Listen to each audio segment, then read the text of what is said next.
옛 인도 불경에 따르면 옛날 인도에 경면왕이라는 이름의 왕이 다스리는 작은 나라가 있었습니다. 그는 석가모니의 불교를 신봉하여 매일 불공을 드리고 경전을 외며 매우 독실했습니다.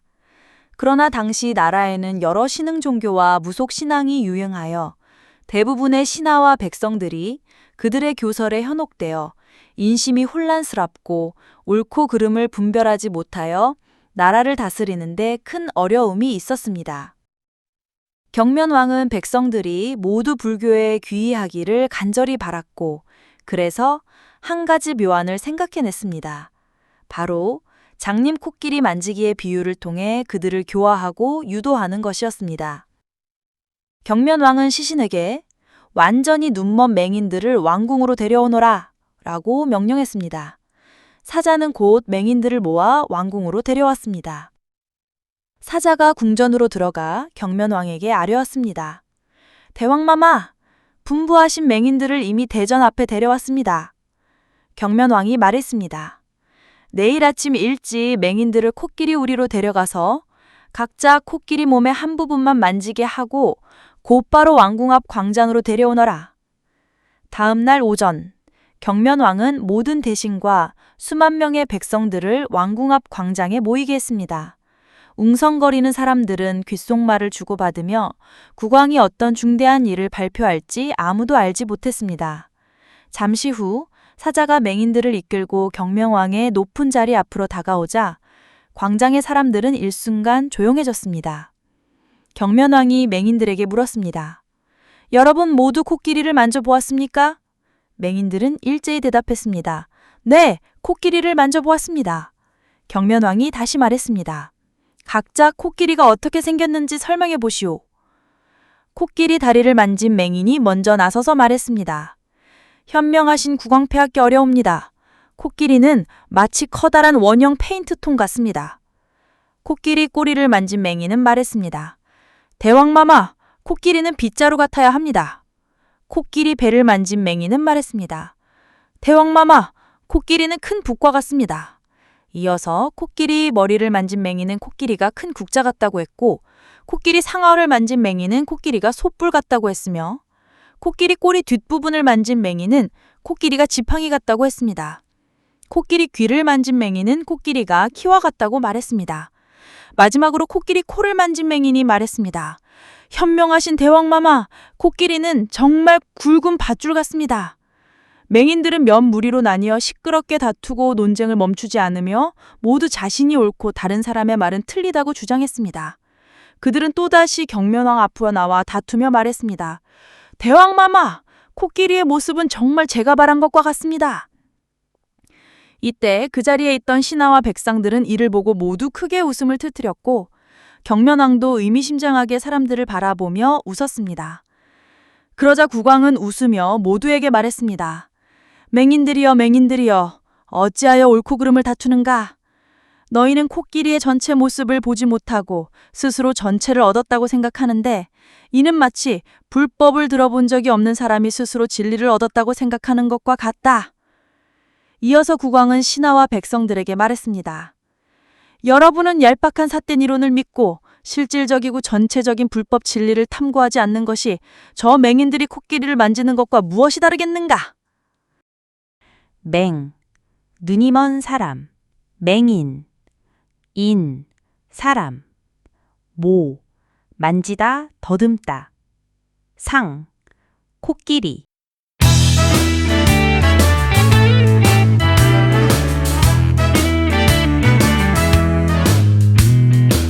맹인모상. 네, 코끼리를 만지는 눈먼 사람들 이야기요. 맞아요. 이게 그냥 옛날 이야기가 아니더라고요. 인식, 진리, 소통 이런 거에 대한 아주 깊은 통찰이 담겨져 있었어요. 그쵸. 간단해 보이지만 파고들면 정말 많은 이야기가 나오죠. 이 오래된 이야기가 지금 이 정보가 넘쳐나는 시대에 왜 아직도 중요한지 그 핵심을 좀 파헤쳐보는 겁니다. 좋습니다. 그 장면 다들 아시잖아요. 태어나서 코끼리 처음 본 맹인들이 이제 만져보는 거죠. 네, 그쵸. 누구는 다리를 만지고는 기둥 같다 하고, 누구는 코를 만지니까 이거 완전 뱀이다 이러고. 귀는 부채 같고, 옆구리는 벽 같고, 뭐 꼬리는 밧줄 같다고 하고요. 네네. 각자 자기가 만진 부분만 가지고 코끼리 전체를 막 판단하려고 드는 거예요. 여기서 이제 문제가 생기는 거죠. 완전 반대되는 주장을 하기도 하고요. 맞아요. 그게 이 이야기의 핵심 중 하나죠. 자, 그럼 이 오래된 이야기가 오늘날 우리한테 던지는 메시지는 뭘까요? 여기서부터 좀 더 파고 들어가 보죠.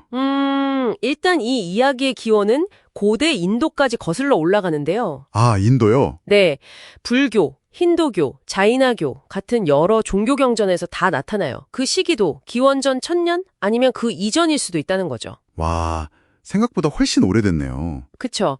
특히 그 리그베다에 보면 진리는 하나인데 현명한 사람들은 그걸 다르게 부른다. 뭐 이런 구절이 있거든요. 이게 이 우화의 어떤 철학적인 배경이 되어준다고 볼 수 있어요. 아, 진리는 하나인데 다르게 부른다. 그게 딱 이 이야기랑 연결되네요. 네. 가장 직접적인 의미는 역시 그러니까 부분만 보고 전체를 다 안다고 판단하는 거. 그 어리석음을 경계하라는 거죠. 성급하게 결론 내리지 말라는 경고 같은 거군요. 맞습니다. 불완전하거나 좀 단편적인 정보만 가지고 쉽게 판단하지 말라는 거예요. 개개인의 주관적인 경험, 그건 분명 사실일 수 있어요. 하지만 그게 진리 전체는 아니라는 거죠. 네네. 정말 그 지점이 중요한 것 같아요. 그리고 그 자신의 경험이 틀릴 수도 있다는 걸 인정하지 못하는 태도, 그게 더 큰 문제일 수 있다는 거예요. 아, 맞아요. 저도 자료 보면서 되게 흥미로웠던 게 이야기 결말이 하나가 아니더라고요. 네, 맞아요. 되게 다양하죠. 어떤 버전에서는 막 서로 싸우고 난리가 나고, 그렇죠. 막 내가 틀렸네, 내가 맞네 하면서 싸우는 버전도 있고요. 근데 또 어떤 버전에서는 서로 막 이야기를 듣고 협력해서 코끼리 전체 모습을 알아내려고 하기도 한다면서요. 네, 서로의 조각난 진실들을 맞춰보는 거죠. 아니면 뭐 현명한 왕 같은 사람이 나타나서 자, 당신들이 만진 걸 종합하면 이렇습니다 하고 정리해주는 버전도 있고요. 하하, 왕이 나타나서요. 재밌네요. 특히 불교에서는 이 이야기를 종파 간의 어떤 맹목적인 논쟁이나 교리 다툼 이런 것들의 위험성을 지적하는 데 사용했다고 해요. 아, 그런 식으로도 해석이 되는군요. 네, 그래서 해석도 정말 다채로워요. 종교적으로 보면 코끼리가 이제 신성, 뭐 불성이나 신 같은 궁극적인 진리인 거고 맹인들은 그걸 부분적으로만 이해하는 각 종파나 개인들인 거죠. 10기세기의 미국의 존 고드프리 섹스라는 시인이 이 우화를 서양에 알리면서 이런 해석, 특히 종교적 관용의 메시지를 좀 널리 퍼뜨렸어요. 그렇군요. 그럼 철학적으로는 어떤 의미가 있을까요? 철학적으로는 역시 그 진리의 복잡성 그리고 상대성 이런 걸 이야기하죠. 하나의 관점만 옳다고 막 고집하는 독단주의를 비판하는 거고요. 독단주예요? 네, 지적 성장은 독단주의가 시작되는 순간 멈춘다. 이런 말이 있는데 이게 딱 이 우화의 핵심을 짚는다고 봐요. 정말 인상적인 말이네요. 결국엔 자기 생각이나 지식에 한계가 있다는 걸 아는 능력, 그러니까 메타인지라고 하죠. 그리고 인식론적 겸손, 이게 중요하다는 거예요. 메타인지와 인식론적 겸손. 네, 단순히 시야가 좁다는 것 자체가 문제가 아니라 그 좁은 시야의 근거에서 내 말이 무조건 맞아. 이렇게 생각하는 인식론적 오만함, 이게 문제라는 거죠. 인식론적 오만함이라. 그게 진짜 오해와 갈등의 근본 원인이 되는 경우가 많죠. 그렇죠. 바로 그겁니다. 자, 그럼 이제 이 오래된 이야기가 오늘날 우리한테 당신에게 어떤 의미가 있는지 좀 더 구체적으로 풀어보죠. 이 지혜를 어떻게 써먹을 수 있을까요? 이게 현대사회의 복잡한 문제들을 이해하는 데 아주 유용해요. 예를 들어서 사회과학 분야에서는요. 네. 다양한 학문 분야나 이해관계자들이 각자 문제의 일부만 보고 있는 상황. 이걸 설명할 때 이 비유를 많이 써요. 아, 그럴 수 있겠네요. 특히 뭐 정책 평가라든가 보건 의료 분야처럼 여러 관점이 막 얽혀 있는 문제들 있잖아요.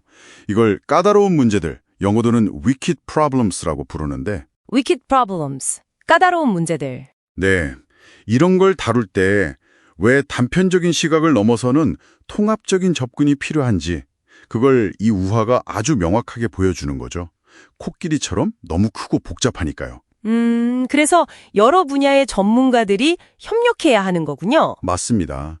그래서 뭐 반복학습이라든가 아니면 좀 탄력적인 즉흥성 같은 메타 역량이 중요하다고도 하고요. 네. 그럼 갈등 해결이나 소통 측면에서는요? 거기도 중요한 교훈을 주죠.